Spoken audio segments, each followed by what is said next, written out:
ഞാനൊരു കാര്യം പറഞ്ഞാൽ സിസ്റ്റർ കേൾക്കൂ? എന്താ പറഞ്ഞോളൂ. ഇത് എങ്ങനെയുണ്ട് നമ്മുടെ പേഷ്യന്റ്?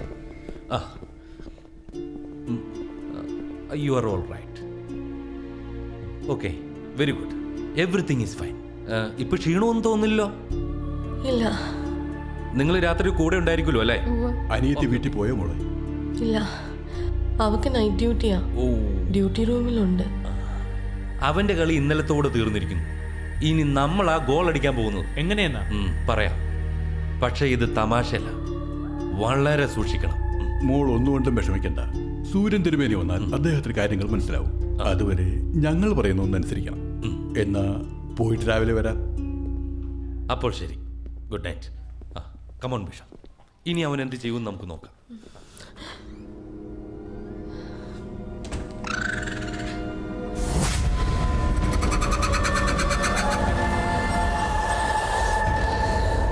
എൻ്റെ പൊന്നു സിസ്റ്ററെ, ഇതൊക്കെ ഒന്ന് എടുത്ത് മാറ്റാമോ? ഇതിൻ്റെ മണം കേട്ടിട്ട് എനിക്ക് ശ്വാസം മുട്ടുന്നു. മാറ്റരുതെന്ന് അവർ പറഞ്ഞിട്ട് പോയത്. എങ്ങാണ്ട് നിന്നും വന്നൊരു പള്ളിയിൽ അച്ഛനും വേറൊരു പ്രാന്ത മനുഷ്യനും കൂടെയാണോ ഇവിടുത്തെ ചികിത്സ നടത്തുന്നത്? ഇതെല്ലാം വെറും അന്ധവിശ്വാസമാണ്. എന്നാലും പ്രായം ചെന്നവരല്ലേ എന്ന് കരുതിയാ. അതൊക്കെ അവരുടെ വീട്ടിൽ കൊണ്ട് വെക്കട്ടെ. എൻ്റെ മുറിയിൽ ഇതൊന്നും വേണ്ട. അതെടുത്ത് മാറ്റ. എനിക്ക് വല്ലാതെ ശ്വാസം മുട്ടുന്നു. ശരി.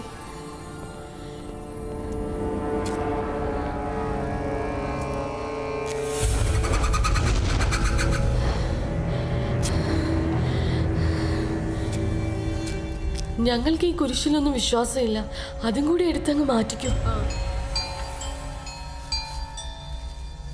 എന്നിട്ടാ ജനാല തുറന്നിടും. സ്വല്പം വായു കയറട്ടെ.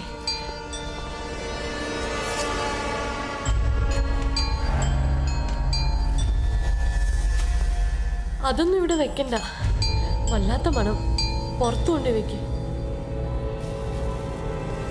ചേച്ചിക്ക് കാപ്പി വല്ലതും വേണോ? വേണമെങ്കിൽ ക്യാൻറ്റീനിൽ നിന്ന് വാങ്ങിയിട്ട് വരാം. ഒരു കാപ്പി കിട്ടിയാൽ കൊള്ളായിരുന്നു. വാങ്ങിയിട്ട് വരാം.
സൂര്യൻ തിരുമേനിയുടെ മകൾ മരിച്ചുപോയി. അതറിഞ്ഞിട്ടാ ഞാനും വന്നത്. കം.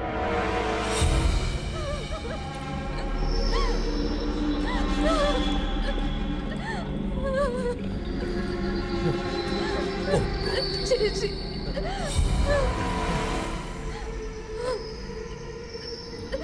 ഈ ദുരന്തം നിങ്ങൾ വിളിച്ചു വരുത്തുകയാണ്. ഞാൻ പറഞ്ഞപ്പോൾ നിങ്ങൾക്കൊക്കെ പുച്ഛമായിരുന്നല്ലോ. ഈ പോയ ജീവൻ തിരിച്ചു കൊണ്ടുവരാൻ ഡോക്ടർക്ക് കഴിയുമോ? ഞങ്ങൾ ഇവിടുന്ന് പോയത് 9 മണിക്കാണ്. ഇപ്പൊ 12 മണി. ഇതിനിടയ്ക്ക് ഇവിടെ ഇരുന്ന് കുരിശും പൂക്കളൊക്കെ എടുത്ത് മാറ്റിയതാണ്. ക്ഷമിക്കണം, ഞാനാണ്. താരച്ചിക്ക് ശ്വാസം മുട്ടുന്നു എന്ന് പറഞ്ഞപ്പോൾ ഞാൻ അത് എടുത്ത് മാറ്റിയത്. Oh shit. അതൊക്കെ മാറ്റിയതുകൊണ്ടാണ് ഇങ്ങനെ സംഭവിച്ചെന്നാണോ അങ്ങ് പറയുന്നത്? എങ്കിൽ ആരാണ് ഇതിന് ഉത്തരവാദി? എത്രയോ പ്രാവശ്യം പറഞ്ഞിട്ടും ഡോക്ടർക്ക് മനസ്സിലായില്ല എന്ന് പറഞ്ഞാൽ കഷ്ടമാണ്. ഇതിനൊക്കെ ഉത്തരവാദി അവനാണ്. അവൻ മാത്രം. കൗണ്ട് ഡ്രാക്കുള, ഈ ലോകം കണ്ടയിൽ ഏറ്റവും ഭീകരനായ പിശാച്. The most dangerous blood sucking vampire. ആ പിശാച് ഈ മുറിയിൽ കയറാതിരിക്കാൻ വേണ്ടിയാണ് ഞാൻ ഇങ്ങനെയൊക്കെ ചെയ്യണമെന്ന് പറഞ്ഞു. പല വേഷത്തിലും രൂപം മാറി നടക്കാൻ കഴിവുള്ളവനാണ് ഡ്രാക്കുള. പല്ലി ഇഴയും പോലെ എത്ര നില കെട്ടിടത്തിലും അവൻ ഇഴഞ്ഞു കയറും. അതിലുപരി കുറച്ചു ദൂരം പറക്കാനും കഴിയും. 20-ലേറെ മനുഷ്യരുടെ ശക്തിയുള്ള ആ രക്തരക്ഷത്തിനെ നേരിടുക അത്ര നിസ്സാരമല്ല. നിങ്ങളീ കാണുന്നത് ഈ പെൺകുട്ടിയുടെ ശവശരീരമല്ല, മരിച്ചിട്ടും മരിക്കാത്ത ഡെത്ത്ലെസ് ബോഡിയാണ്. നാളെ മറ്റൊരു വാമ്പയറായി മനുഷ്യരക്തം കുടിച്ച് ഇവളും ഈ നാട്ടിലായി. ഡ്രാക്കുളയുടെ രക്തം അത്രമേൽ ഇൻഫെക്ഷൻ ഉണ്ടാക്കുന്ന വൈറസാണ്. ഇവളും ഒരു പിശാചാകാതിരിക്കണമെങ്കിൽ ഇവളുടെ ശരീരത്തിൽ നിന്ന് ഹൃദയം പുറത്തെടുക്കണം. അല്ലെങ്കിൽ ശരീരത്തിനുള്ളിൽ വെച്ച് തന്നെ അത് നശിപ്പിക്കണം. വേണ്ട, അതൊന്നും വേണ്ട. നിങ്ങൾ എന്തൊക്കെയാ പറയുന്നത്? എന്റെ അച്ഛൻ വന്നിട്ട് വേണ്ടതൊക്കെ ചെയ്തോളൂ. ഏതായാലും പോസ്റ്റ്മോർട്ടം കഴിഞ്ഞിട്ട് നാളെ ബോഡി വിട്ടു കിട്ടുള്ളൂ. സൂര്യൻ തിരുമേനെ വിവരം അറിയിച്ചു. അദ്ദേഹം വരാൻ കൂടുതൽ താമസിച്ചാലോ? അതുവരെ ഈ ബോഡി വെച്ചുകൊണ്ടിരിക്കുന്നത് ആപത്താണ്. അച്ഛൻ രാവിലെ എത്തും. അതുവരെ ചേച്ചിയുടെ ബോഡി മോർച്ചറിയിൽ വെക്കാം.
വീട്ടിലെന്തോ അപശകുനം കടന്നുകൂടിയിട്ടുണ്ടെന്ന് എൻ്റെ മോൾ എന്നോട് പറഞ്ഞതാ. സൂര്യൻ തിരുമേനിയുടെ വീട്ടിൽ കയറാനുള്ള ധൈര്യം ഒരു ദുരാത്മാവിനുമില്ലെന്ന് ഞാൻ അവളോട് പറഞ്ഞു. എന്റെ താരമോള് പറഞ്ഞതായിരുന്നു ശരി. എവിടെ അവളെ കൊണ്ടുവന്നോ? അത് മോർച്ചറിയിൽ നിന്നും താര ചേച്ചിയുടെ ശരീരം മിസ്സായിരിക്കുന്നു.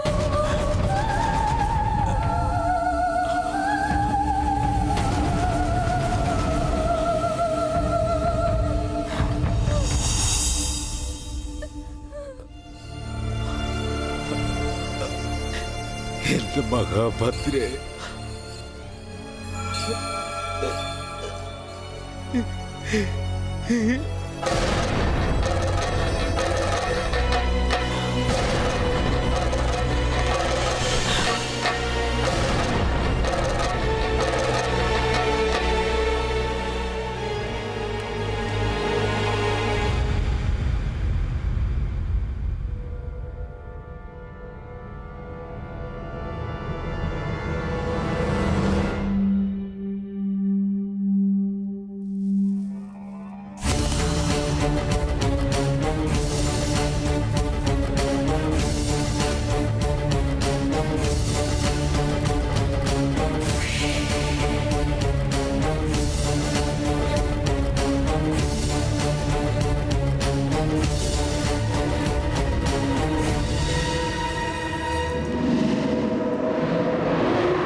ഇരിക്കൂ.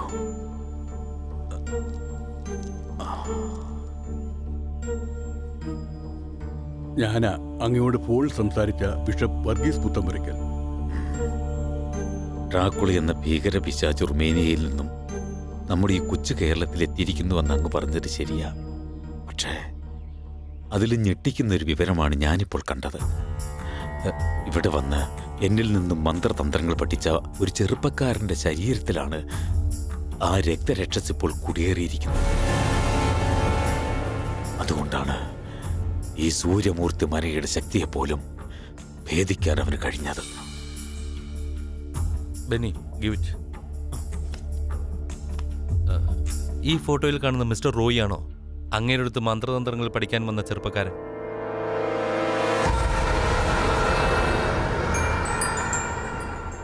അതെ, ഇയാൾ ഇന്ന് നിങ്ങൾ പറയുന്ന ഡ്രാക്കുളയാണ്. ഇവിടെ നിന്ന് 40 നാഴിക അകലെയുള്ള ഇയാളുടെ ആവാസ കേന്ദ്രത്തിലേക്കാണ് താരയുടെ ശരീരം മാറ്റിയിരിക്കുന്നത്. ഞാൻ ഈ റോയുടെ സഹോദരനാ, ബെന്നി തോമസ്, ഇവിടുത്തെ അസിസ്റ്റന്റ് പോലീസ് കമ്മീഷണർ. അങ്ങയുടെ അടുത്ത് വന്നിട്ടുള്ള കാര്യവും അങ്ങയുടെ ശിഷ്യനാണെന്നുള്ള കാര്യം എന്നോട് അദ്ദേഹം പറഞ്ഞിട്ടുണ്ട്. ബെന്നിയുടെ സഹോദരൻ റോയി 1 മാസത്തിനു മുമ്പ് റുമേനിയയിലുള്ള ഡ്രാക്കുള കോട്ട സന്ദർശിക്കാൻ പോയിരുന്നു. എനിക്കറിയാം, ഇയാൾ അവിടെ നിന്ന് എന്നോട് ഫോണിൽ സംസാരിച്ചിരുന്നു. ഡ്രാക്കുളയുടെ ആത്മാവിനെ ആവാഹിച്ച് തിരികെ കൊണ്ടുവരാൻ പറ്റുമോ എന്ന് എന്നോട് ചോദിച്ചിരുന്നു. നോ, ഇയാളെ എനിക്കറിയാം. നിങ്ങൾ പറയുന്ന ആളല്ലേ ഇത്? വിദേശത്ത് നിന്നും ഇവിടെ താമസിക്കുന്ന വില്യം ഡിസൂസയാണിത്. വില്യം ഡിസൂസ?